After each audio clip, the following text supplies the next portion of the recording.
नमस्कार मेरे स्वास्थ्य के सहयात्रियों।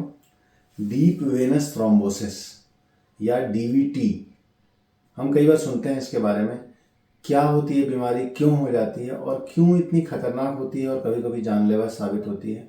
आइए विस्तार से जानते हैं इसके बारे में।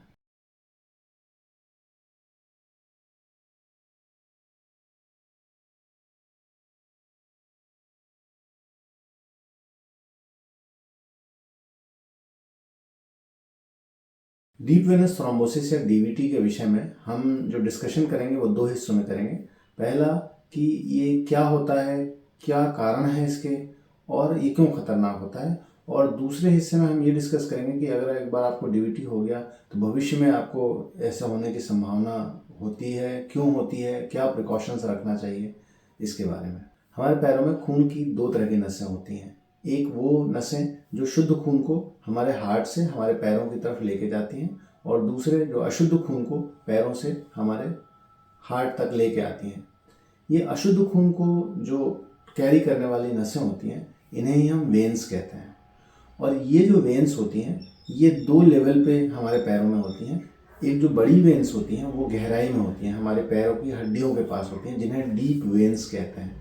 और दूसरी जो पतली वेन्स होती हैं वो ज़्यादा सुपरफिशियल होती हैं, ज़्यादा सतह पे होती हैं और हमारे स्किन के नीचे हम उन्हें देख भी सकते हैं। इन्हें सुपरफिशियल वेन्स कहते हैं। चूँकि जो गहराई में स्थित वेन्स हैं जिन्हें डीप वेन्स कहते हैं, वो वेन्स मेजर हाईवे हैं, मेजर रास्ता है जिससे कि सारा का सारा खून पैरों से हार्ट की तरफ आता है। इसलिए ये ज़्यादा महत्वपूर्ण होता है और इसमें अगर रुकावट हो जाती है तो ये बड़ी समस्या बन जाती है। इन डीप वेन्स में जब खून की क्लॉटिंग हो जाती है, खून का थक्का जम जाता है, तो वापस लौटने वाले खून के रास्ते में रुकावट हो जाती है और इसे ही हम डीप वेनस थ्रोम्बोसिस या डीवीटी कहते हैं। सबसे कॉमन जगह जहाँ पे कि ये थक्का जमता है वह है हमारे घुटनों के पिछले हिस्से में, हमारी जांघों में और हमारी कूल्हे के पास। अब सवाल ये उठता है कि ये थक्का क्यों जम जाता है। हमें कुछ चीज़ें समझनी पड़ेंगी। हमारे खून का, हमारे ब्लड का ऐसा नेचर है कि जब भी इसका फ्लो रुकता है या फ्लो कम होता है, स्पीड कम होती है इसके बहने की, वैसे वैसे इसमें क्लॉटिंग की टेंडेंसी बढ़ जाती है। हमारे खून की नसों के अंदरूनी सतह पे किसी भी तरह की अगर इंजरी होती है, कोई ट्रॉमा होता है या किसी तरह का टॉक्सिक सब्सटेंस वहाँ लगता है, किसी भी तरह की इंजरी अगर हुई तो वहाँ पे ब्लड क्लॉट जमने का रिस्क बढ़ जाता है। अब हम इस बात पे गौर करते हैं कि पाँव में खून के बहाव में रुकावट या खून का बहाव स्लो कब होता है। हमारे पाँव में किसी भी तरह का ब्लड का पंप नहीं होता, कोई हार्ट जैसे कोई स्ट्रक्चर नहीं है जो खून को पंप करता है, लेकिन हमारे पैरों में जो काफ मसल्स होती हैं, वो मसल्स जो हैं, वो मांसपेशियां हमारे पैरों के मूवमेंट करते ही खून को ऊपर की तरफ पंप करती हैं। इसीलिए इन्हें सेकंड हार्ट भी कहते हैं, दूसरा हृदय कहते हैं हमारे शरीर का। अब जब भी हम पाँवों की मूवमेंट नहीं करते हैं, जैसे पालथी मारकर हम पूजा पर बैठे हुए हैं और 1 घंटे 2 घंटे बैठ गए, या हम कोई बुक पढ़ रहे हैं और एक ही पोजीशन में बहुत समय तक बैठ गए, या ऑफिस में किसी काम में संलग्न हैं और वहाँ पे हम घंटे 2 घंटे तक बिना पैरों की मूवमेंट किए बैठे हुए हैं, ऐसी स्थिति में हमारे पैरों में खून का जो फ्लो होता है वो स्लो हो जाता है। और ये परिस्थितियाँ होती हैं जो डीवीटी को जन्म देती हैं। दूसरा कारण खून के फ्लो के कम होने का होता है कि अगर हमारे पेट में किसी भी तरह की रुकावट है ब्लड फ्लो के लिए, जैसे अगर हमारी टोन बहुत ज़्यादा है या हमारे फैट बहुत ज़्यादा है, तो वैसी स्थिति में भी पाँव से जो खून आता है वो हार्ट की तरफ पहुंचने के बीच में पेट की जो चर्बी है वो रुकावट डालती है। ठीक इसी तरह प्रेगनेंसी में प्रेग्नेंट लेडीज अगर बहुत समय तक एक ही स्थिति में बैठ जाती हैं तो बच्चे के वजन की वजह से वो खून के बहाव में रुकावट पैदा होती है। कभी कभी पेट में किसी तरह का ट्यूमर डेवलप कर रहा हो या किसी तरह की गांठ हो, वो भी आपके खून में रुकावट पैदा कर सकती है और वो डीवीटी का कारण हो सकता है। ठीक इसी तरह सर्जरी होने के बाद, पेट की कोई सर्जरी हुई या चेस्ट की कोई सर्जरी हुई, कहीं की भी सर्जरी हुई हो और आप बिस्तर पे 2 दिन 3 दिन 4 दिन लगातार लेटे रहे, उसके बाद भी आपको इस तरह की प्रॉब्लम पैदा हो जाती है।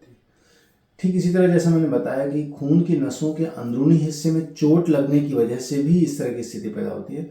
सबसे कॉमनली ऐसा देखा जाता है जब आपको पैरों में कोई फ्रैक्चर होता है और आपको प्लास्टर लगा दिया गया, तो ना केवल पैरों की मूवमेंट रुक जाने की वजह से फ्लो कम हो जाता है, वो ट्रॉमा की वजह से अंदरूनी सतह इंजोर होती है और वहाँ क्लॉटिंग जम जाती है। कई बार यंग लोग जिम में बहुत एक्सटेंसिव वर्कआउट करने के बाद भी हमने देखा है कि डीवीटी की समस्या हो जाती है।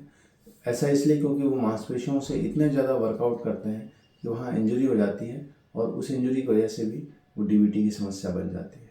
अब कुछ लोगों में खून के गाढ़ा होने की टेंडेंसी होती है, ये प्राकृतिक कारणों से भी होती है, कुछ व्यक्तियों को अनुवांशिक या जेनेटिक भी प्रोन होते हैं वो ब्लड क्लॉट होने के लिए। ऐसे व्यक्तियों में भी बहुत छोटे कारणों से ब्लड क्लॉट हो सकता है या कभी कभी अकारण ही बिना किसी कारण के भी डीवीटी की समस्या पैदा हो सकती है और बार बार होती है। ये तो रही कारणों की बात। अब आते हैं कि क्या लक्षण होते हैं अगर आपको डीवीटी होता है तो।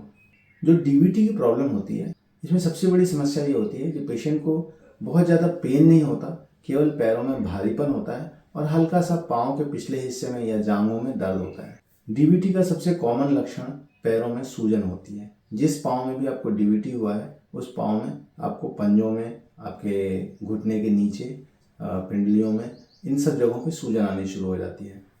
इसी कारण से डीवीटी के मरीज अधिकतर घरेलू इलाज लेते रहते हैं जब तक ये स्वेलिंग बहुत ज़्यादा बढ़ नहीं जाती और वो उनके घरेलू इलाज से ठीक नहीं होती, वो डॉक्टरों को कंसल्ट नहीं करते। अब अगर डीवीटी का इलाज समय से नहीं किया जाता है तो वैसी स्थिति में आपके पाँव की स्वेलिंग बढ़ती जाती है, पाँव का कलर जो है वो ज़्यादा डार्क डस्की हो जाता है, गहरा हो जाता है पाँव का कलर, कभी कभी नीला पड़ने लगता है पाँव का कलर। और तब ऐसी स्थिति भी उत्पन्न हो जाती है जब आपके पाँव को खतरा पैदा हो जाता है, आपके पाँव में इतना ऑक्सीजन की कमी हो गई कि वो पाँव काला पड़ सकता है, पाँव काटने की भी नौबत आ सकती है।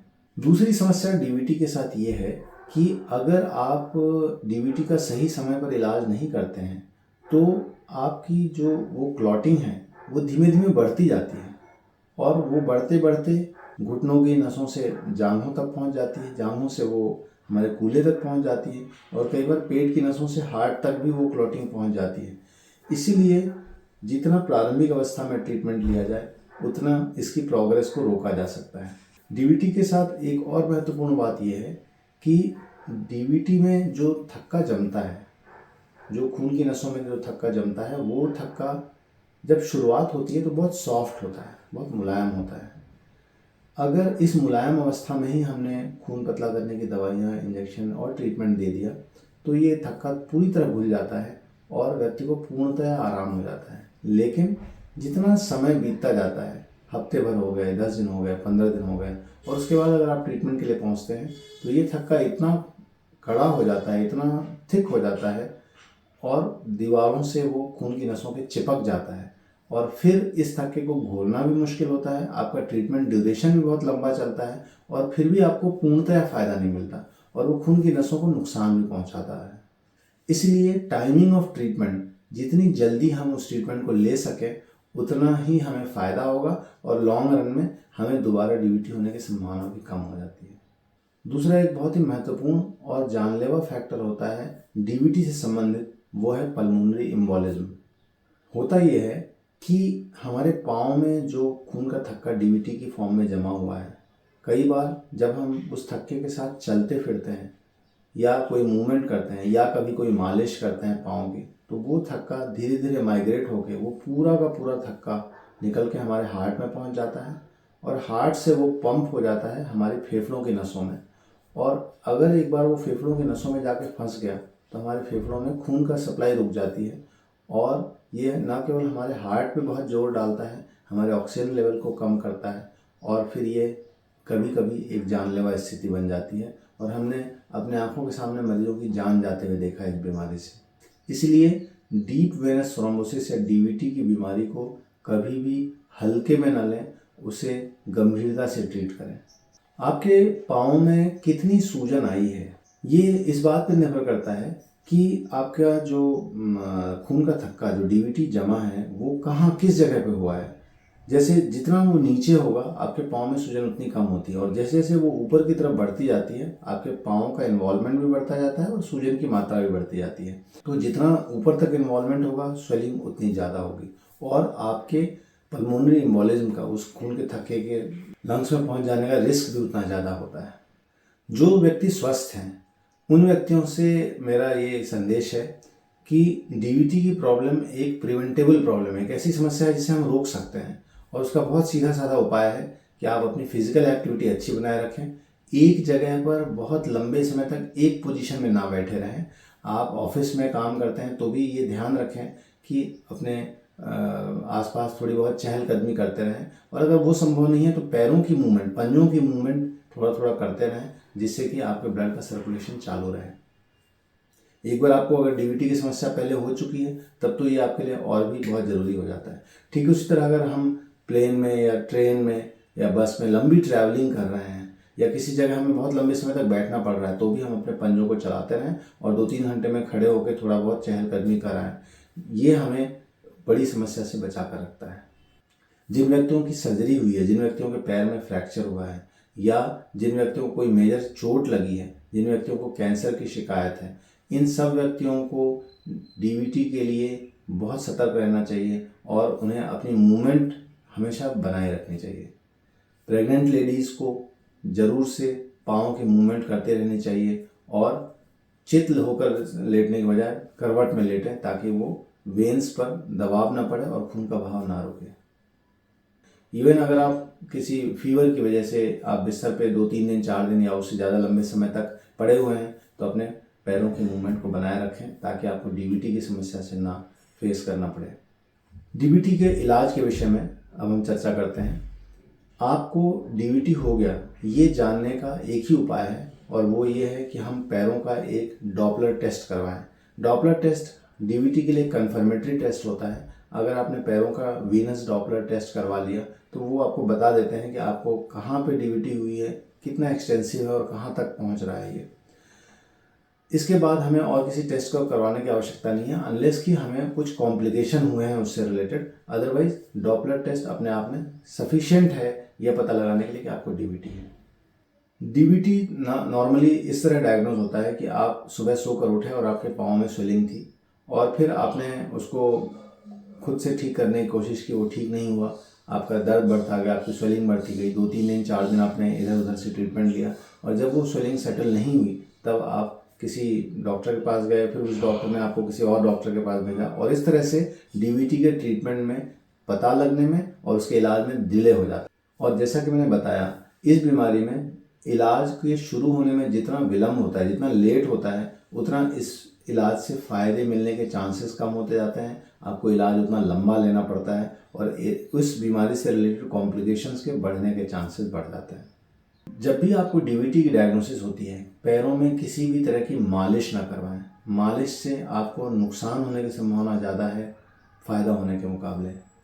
जैसा कि मैंने बताया कि डीवीटी एक ऐसी समस्या है जिसमें खून का थक्का जम जाता है, इसलिए हम कुछ ऐसी दवाइयाँ आपको प्रिस्क्राइब करते हैं जो खून को पतला करती हैं।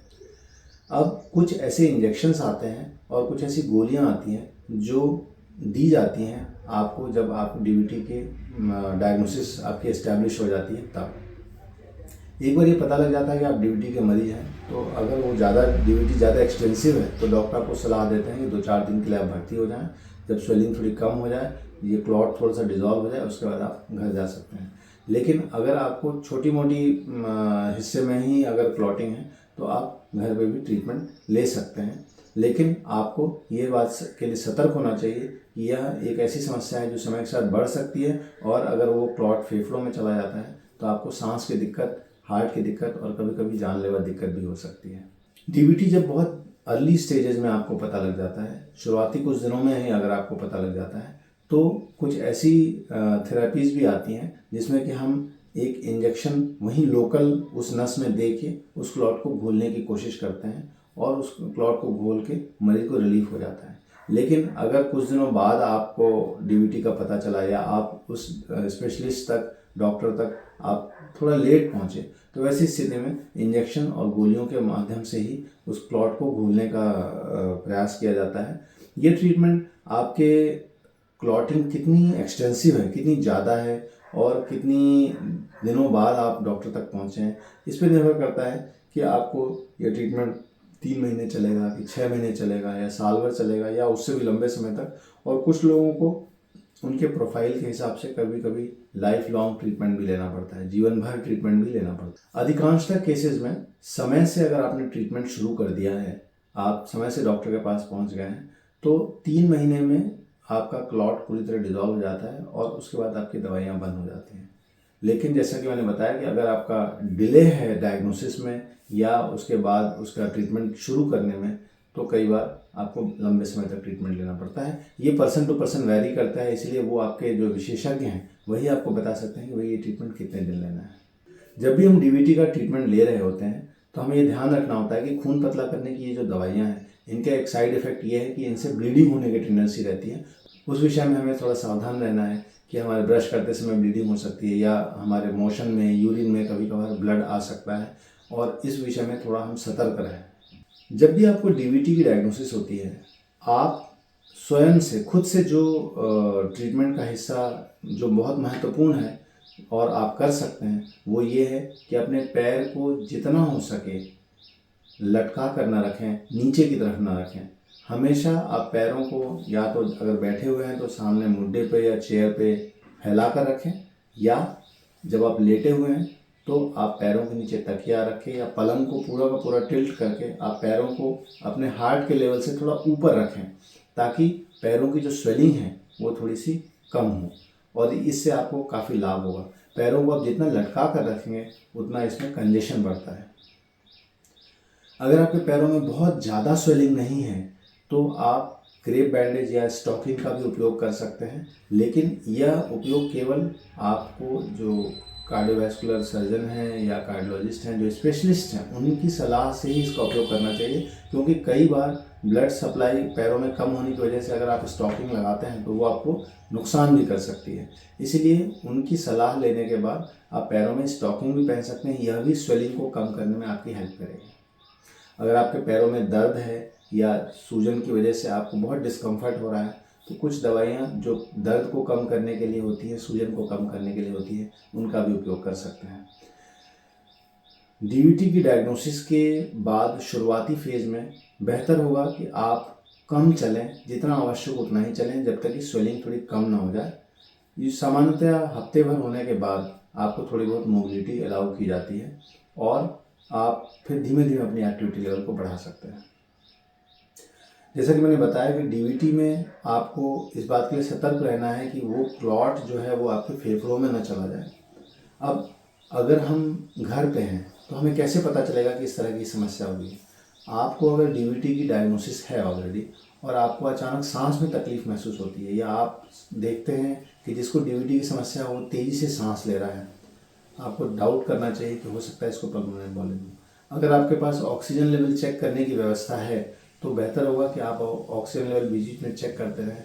और अगर ऑक्सीजन लेवल अचानक नीचे गिरता है, जैसे अगर किसी का 99-98 ऑक्सीजन लेवल चल रहा था और सडनली वो 92, 91 या 85 इस तरह हो गया है, तो आपको समझना चाहिए कि वो क्लॉट जो है वो फेफड़ों में चला गया है, और तुरंत बिना किसी देरी के डॉक्टर को कंसल्ट करना चाहिए। आज डीवीटी के विषय में हमने जाना कि क्या कारण होते हैं इसके, क्या ट्रीटमेंट होता है, और क्यों ये कभी कभी जानलेवा हो सकता है, क्यों खतरनाक हो सकता है।